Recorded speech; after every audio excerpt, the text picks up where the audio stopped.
I'm going to mention a word, and I want you to tell me what comes to mind. Mm-hmm. Fatherhood. I take a deep breath on that because I just had therapy 2 days ago. Every other Tuesday, I do therapy. And the initial reason why I did therapy was because of father wounds, because of issues with my father. Now, just to give you a little backstory, my father and I were best friends. We talked offline earlier, and my dad is hero to me for the majority of my life. I wanted to be him. He was a pastor. Now, I didn't want to be a pastor. It's amazing how that happened. That's a whole nother podcast. But just the kind of man he was an athlete. He was into sports. He's good looking. He's charming. He's gregarious. He has presence. He's everything. He was a great dad to us. He was very much in touch with his feelings. He was vulnerable. Honestly, I felt my dad was a full package. But man, all of this kind of went south when he and my mom got divorced after 35 years of marriage. Wow. I'm a grown man now, I'm married. But it created a lot of questions in my mind about my upbringing. And my father and I's relationship actually became estranged about 15 years ago.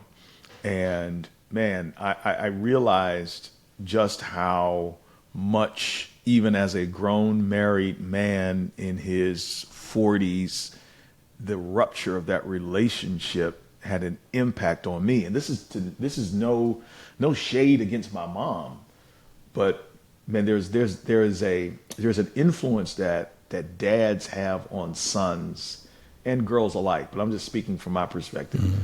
Man, I couldn't get right personally until that thing got resolved and healed.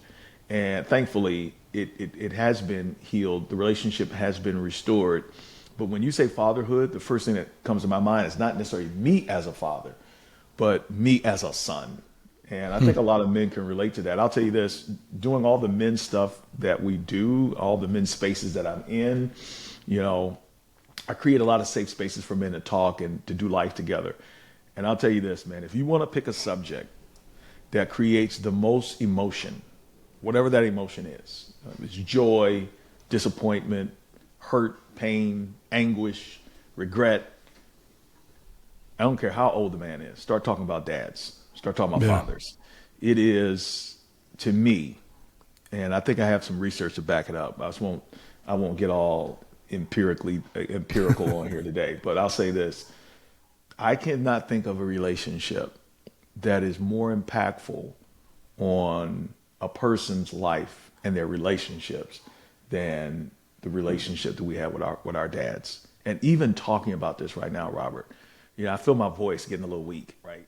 I feel, and for no reason, I can't even, just the thought of my dad just brings a level of emotion of how I want to be, how I wish he was, how I'm thankful for what he was.